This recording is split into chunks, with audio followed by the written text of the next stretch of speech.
Study 101. Pollock number 7A, BRANCUSI, DANAÍDE and ROTHKO no. 15. What Christie's $1 billion sale actually confirmed, from the Objects of Affection collection. Why Christie's opening night spectacle converted modernist rupture into canonical safety, custodial compression, and a doctrine of blue-chip permanence. Pollock number 7A, BRANCUSI, DANAÍDE and ROTHKO no. 15 were presented by Christie's as if they were simply three outstanding lots in a buoyant season. They were not. They were a tightly edited argument about what the market now trusts under conditions of volatility. Not novelty, not speculative velocity, but material singularity, provenance density, and the museum-certified gravitas of irreversible historical breakthrough. On 18 May 2026, Christie's staged a single-night sequence in which Jackson Pollock's number 7A, 1948, sold for $181, 185,000, Constantin Brancusi's DANAÍDE sold for $107, 585,000, and Mark Rothko's no.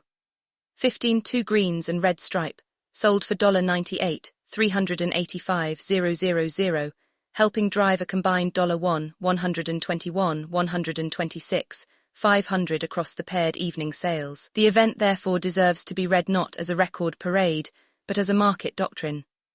A declaration that serious capital has moved further toward canonical safety and away from the hollowed object. This study argues that Christie's did not merely sell three masterpieces. It sold an entire sequence of modernist permission, Pollock as the reinvention of painting, Brancusi as the purification of sculpture, Rothko as the monetization of controlled emotional atmosphere. Read together, the works formed a theatre of blue-chip inevitability.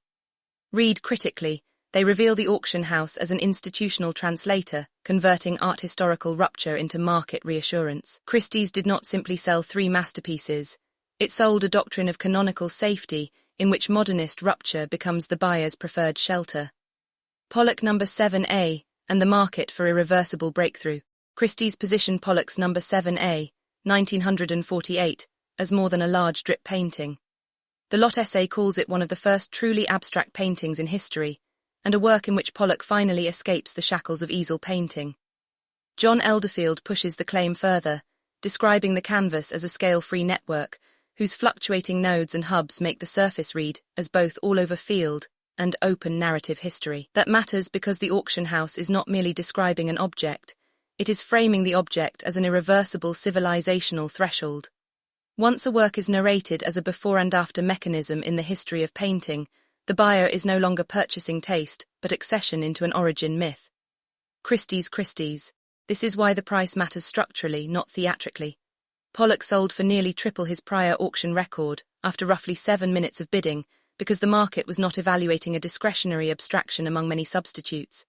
It was evaluating a work framed as the moment when painting ceased to be a window and became an event.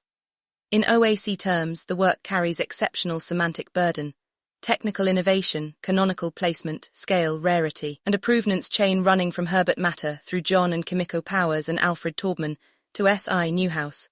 The point is not that the painting is expensive because it is famous. The point is that fame here condenses around a procedural claim the market still treats as non-repeatable. Christie's Pollock becomes liquid at the highest level, precisely because the market believes the break he enacted cannot be repeated, outsourced, or synthetically simulated. Brancusi, DANAÍDE, and the geometry of scarcity. If the Pollock was sold as a threshold in painting, Brancusi's DANAÍDE was sold as distilled inevitability in sculpture. Christie's catalogued the work as a bronze with gold leaf and black patina, conceived and cast circa 1913, and emphasized its extraordinary scarcity. One of 6 iterations, the only gilded example left in private hands, with 4 others in institutions. Friedrich Tedger Bach's essay deepens the frame by arguing that Brancusi transforms the head and pedestal into a dialogue of curves, a rotational system in which the relationship between sculpture and support extends the work's logic of captivity and self-reference. Here, scarcity is not merely numerical, it is formal. The sculpture is offered as one of those rare moments when geometry, refinement, and early modernist reduction fuse into a single canonical unit. The result, $107, 585,000, second only to the highest sculpture price ever achieved at auction, therefore reads less as exuberance than as compression. Capital concentrated into a work whose claim to permanence could be narrated from several angles at once. Early American reception via the Mayers and Stieglitz, Brancusi's pivot from Rodin-esque modeling toward essential form, the disciplined use of gold leaf, and the museum-like scarcity profile that makes private ownership feel almost temporary. In the language OAC has developed around material singularity and forensic endurance, DANAIDE does not arrive as a decorative luxury object. It arrives as a condensed archive whose aura is strengthened by the impossibility of abundance. Brancusi's scarcity is not the scarcity of trend inventory. It is the scarcity of a form so purified that the market mistakes stewardship for temporary custody. ROTHKO No. 15 and the monetization of custodial intensity. Rothko's No. 15 2 greens and red stripe completed the sequence by translating emotional command into market authority. Christie's framed the 1964 canvas as a fulcrum in Rothko's career, a work that completes his chromatic metamorphosis, anticipates the darker later paintings, and uses scale to control atmosphere rather than merely occupy wall space. Their general Rothko guide reiterates the artist's insistence that a painting is not a picture of an experience but an experience, and that large scale creates an intimate and human encounter precisely by overwhelming the viewer. When such a work appears with direct from the artist provenance to Agnes Gund, the market is not just buying a colour-field painting. It is buying disciplined access to a custodial story already saturated with moral and institutional legitimacy. That is why the Rothko record should not be misread as a generic appetite for abstraction. OAC's earlier study of Rothko argued that his career was defined by narrative control, by an insistence that the work be encountered under conditions that protect its philosophical function rather than flatten it into decor.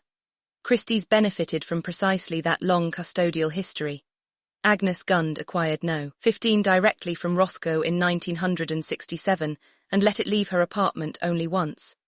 The sale thus monetized not only the canvas but the accumulated ethics of its handling. In OAC terms, the work entered the sale room already insulated by narrative permanence. The $98, 385,000 result reads as the price of controlled intimacy entering the open market without losing the aura of being carefully held. Rothko's record is the monetization of a disciplined atmosphere. The market pays a premium for a work whose emotional conditions were curated long before the sale. S.I. Newhouse, Agnes Gund, and the collector as infrastructure. The night also staged a subtler argument about collectors. S.I. Newhouse and Agnes Gund were not used merely as provenance markers, but as legitimizing infrastructures. Christie's described Newhouse as one of the most historically significant collectors of all time, and described Gund as a singular figure whose collection embodied passion, excellence, and connoisseurship. In each case, the collector becomes a relay station through which the object's meaning is stabilized for the next owner. Newhouse condenses editorial power, Condé Nast visibility, and decades of connoisseurial selection. Gund condenses museum governance, philanthropy, and a nearly priestly version of cultural stewardship. The sale, therefore, did not simply transfer objects. It transferred donor-grade legitimacy. This is why provenance at this level is not a neutral chain of custody. It is a social atmosphere. It tells bidders that the works have already been filtered through institutions, critics, patrons, and private rooms where cultural value is rehearsed before becoming a public price. OAC's study on the economics of stewardship is useful here because it distinguishes ownership from the burden of preservation. Christie's, of course, cannot bind the next owner to such a contract, but it can simulate the aura of such stewardship by emphasizing how these works were previously held. The sale thus lives in a productive ambiguity. It celebrates custody precisely at the moment it reopens circulation. Why Christie's $1 billion night was about canonical safety. Most mainstream coverage treated the evening as evidence that the high end of the market remains strong. That is true but shallow. The deeper point is that strength appeared through concentration. The paired sales reached $1, 121, 126, 500, with 97% sold by lot and 99% by value, while the Newhouse tranche alone sold 100% by lot and value. This is not merely exuberant demand. It is demand organizing itself around a narrow band of works whose historical legitimacy is so overdetermined that buyers can experience price aggression as prudence. What Christie's sold was not risklessness, but the feeling that risk had already been metabolized by history. OAC has already named the broader market condition. In the tyranny of the archive and luxury just split in two, the archive is described as the system's successor infrastructure, and the market is bifurcated rather than healed. That framing is especially clarifying here. Christie's was not proving generalized health. It was proving that capital continues to flee toward a small number of highly verifiable cultural assets. Pollock, Brancusi, and Rothko became the night's preferred shelters, because each lot could be narrated as a hard asset of historical consequence, rather than a discretionary symbolic purchase. The auction was not a referendum on the health of art in general. It was a referendum on the market's hunger for culturally pre-secured shelter. Record prices, market compression, and the hard asset turn read through OAC's recent analysis of TEFAF New York. The evening appears as a continuation of the hard asset turn. There, OAC argued that capital was abandoning frictionless spectacle in favor of resistant objecthood, forensic endurance, and provenance density. Christie's supplied the auction equivalent. Pollock offers the history of traces, Brancusi the geometry of condensed essential form, Rothko the atmospheric labor of layered pigment and scale. Each work answers to weight, history, and spatial command. None depends on trend fluency to remain legible. At this altitude, the market is less interested in image circulation than in objects that can withstand explanation. This is where the term canonical safety becomes useful. It does not mean mere blue-chip comfort. It means the buyer believes the work has already crossed so many institutional, scholarly, and historical thresholds that future value will be defended by the density of its archive. In that sense, canonical safety is less a market category than a custody fantasy, the fantasy that one is not speculating but inheriting. The danger, of course, is that this fantasy can disguise financial necrophagy, the market feeding on its own canon to generate the optics of health. Yet that danger is precisely what makes the sale worth studying rather than simply admiring. What Christie's actually sold: aura, narrative, and permission. Christie's own rhetoric makes the mechanism visible. The house said the evening showcased a century of sweeping change and radical reinvention. It described Pollock and Brancusi as two defining artists who established new benchmarks and highlighted nearly 20,000 preview visitors before the sale began. This is not incidental copy. It is the auction house presenting itself as the site where the public preview, the private transaction, the institutional archive, and the collector's fantasy are temporarily synchronized. OAC's Frick study calls this an aura transaction, the transfer and concentration of historical gravity through institutional staging. In the new house and gun sales, the auction house becomes the mediator that turns cultural permission into purchase confidence. That is the competitive gap most coverage missed. Vogue-style spectacle writing can celebrate the drama of the rostrum. Market reporting can track records and sell-through, but neither usually names the structure by which the auction house bundles art history into a temporary feeling of inevitability. Christie's sold not just works but permission to believe that buying into the canon at this level is a form of prudence, permission to think public significance can survive private transfer without remainder, permission to confuse rarity with ethical legitimacy. This is why the event belongs inside OAC's larger critique of how the archive is mined, staged, and monetized. What the record narrative conceals. To say that Pollock, Brancusi, and Rothko broke records is true. To stop there is to submit to the sale's preferred self-description. The record narrative conceals the degree to which the market now depends on a small repertoire of already sanctified objects to demonstrate vitality. It also conceals how dependent those prices are on the unpaid labor of art history. Critics, curators, conservators, collectors, museums, and scholars who have made these works intelligible across decades. The auction house harvests that accumulated clarity in a compressed moment of exchange.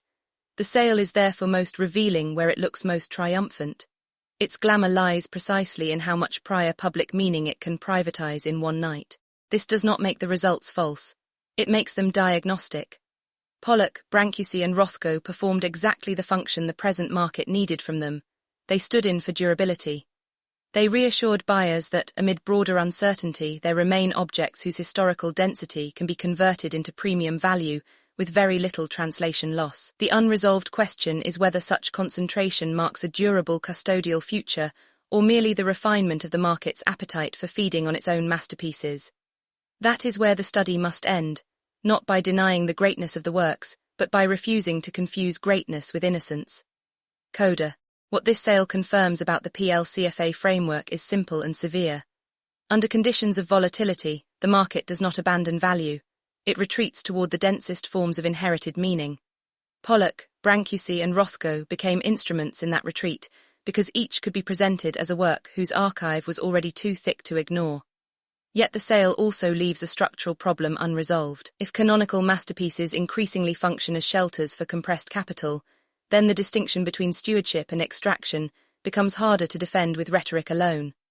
The next task is institutional, not descriptive, to imagine mechanisms by which custody at this level can be bound to future public obligation rather than celebrated only at the point of transfer. Authored by Christopher Banks, anthropologist of luxury, critical theorist and founder Objects of Affection Collection, Office of Critical Theory and Curatorial Strategy, 469 Fashion Avenue, 12th floor, New York, NY 10018.